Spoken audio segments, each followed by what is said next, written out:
पिंकी के पति कमलेश की दुकान पर गांव का गुंडा जग्गू दादा आता है और धमकी देकर जाता है कि अगर उसने 1 लाख रुपए नहीं दिए तो वो दुकान तोड़ देगा।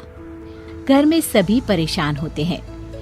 अरे सत्यानाश हो उस जग्गू का, अच्छा खासा लड़का था, पता नहीं क्यों गुंडागर्दी करने लगा, किसी की भी जमीन हड़प लेता है और अब हमारी दुकान के पीछे पड़ा है नास पीटा। मेरे तो कुछ भी समझ में नहीं आ रहा कि मैं क्या करूं। अरे बेटा, मैं तो कह रही हूं कि 1 लाख रुपए दे दो और छुट्टी पाओ इस जग्गू दादा से। नहीं माँ, मेहनत की कमाई है, ऐसे कैसे दे दूं? मैं तो 1 रुपया भी नहीं देने वाला उसे। अरे पैसा तो दोबारा भी कमा लेंगे, पर जान है तो जहान है। नहीं पिताजी, मैं नहीं दूंगा पैसे, मैंने फैसला कर लिया है। पिंकी कमरे में आकर सोचने लगती है, मेरे पति के ऊपर ये कैसी मुसीबत आ गई है। हे भगवान, क्या करूं मैं? तभी उसे जादुई पत्थर से आवाज सुनाई देती है, दन दना दन दन दन दन, जो चाहे वो तू बन। अरे हाँ, मैं भी कितनी भुलक्कड़ हूँ, मेरे पास तो जादुई पत्थर है, पर मैं क्या करूँ? जग्गू दादा तो बहुत बड़ा गुंडा है, उसका सामना मैं कैसे कर पाऊंगी? पर मुझे ये करना ही होगा। पिंकी प्लान बनाती है और उसे एक आइडिया आता है और वो आइडिया वो सबको बताती है।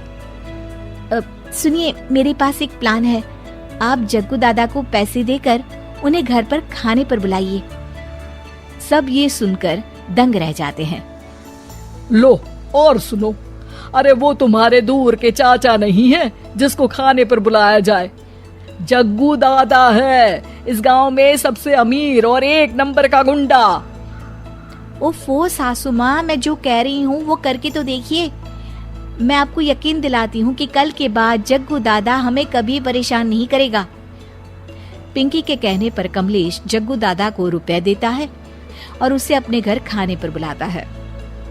अरे भाई, मानना पड़ेगा कमलेश, काफी तरक्की कर लिया तुमने। 1 लाख रुपए तो बड़ा ही कम डोनेशन था। जग्गू दादा सोफे पर बैठता है और सबसे मिलने लगता है। अरे भाई, लता मौसी ठीक तो हो ना? सुना है घुटने में बहुत दर्द रहता है। हाँ बेटा, पर तुझे कैसे पता चला? अरे जग्गू दादा सारे गांव की खोज खबर रखता है, और वैसे भी मेरी माँ और आप तो बचपन की सहेलियां थी ना, तो आप तो हमारी मौसी हुई। मौसी कहकर 1 लाख रुपए का चूना लगा रहा है कमबख्त। तभी बेल बजती है और कमलेश दरवाजा खोलता है तो सब दंग रह जाते हैं। अरे एमपी साहब, आप आइए आइए, आप कमलेश को कैसे जानते हैं? अरे भाई, कमलेश हमारे बड़े ही अच्छे मित्र हैं और मैंने सुना है कि आप इनकी दुकान हड़पना चाहते हैं, इनसे चंदा भी मांगते हैं आप। अरे एमपी जी, वो तो बस थोड़ा धंधे में मंदी चल रही थी तो गांव वालों से थोड़ी मदद मांग ली।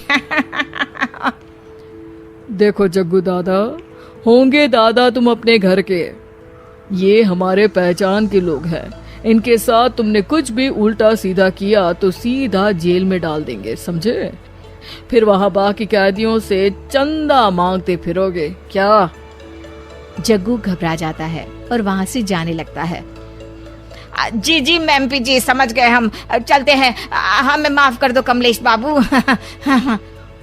अरे बेटा, खाना तो खा लेता। अरे जग्गू। जग्गू दादा को भागता देख एमपी के रूप में बदली पिंकी हंसने लगती है और सब एमपी के पास आते हैं और उनका धन्यवाद करते हैं। आपको कैसे पता चला एमपी साहब कि जग्गू हमें परेशान कर रहा था? आपकी बहू पिंकी है ना, बड़ी ही समझदार है, वो मेरे ऑफिस आई और मुझसे मदद मांगी। क्या पिंकी ने यह सब किया? पिंकी अपने रूप में वापस आ रही होती है। अच्छा, मैं चलता हूँ, मेरा मतलब है। अरे ऐसे कैसे, आप बिना खाना खाए नहीं जा सकते, आइए आइए। नहीं नहीं, फिर कभी, मुझे जाने दीजिए।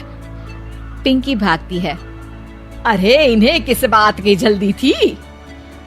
लगता है कोई इम्पोर्टेंट मीटिंग होगी माँ। हाँ भाई, बड़े लोग हैं, दिन में कुछ ना कुछ चलता ही रहता है। लेकिन भगवान का शुक्र है कि आज बहू की वजह से सब सही हो गया। पर बहू है कहाँ? पिंकी घर से दूर भागते भागते अपने रूप में वापस आ जाती है। उफ, बाल बाल बच गई आज तो।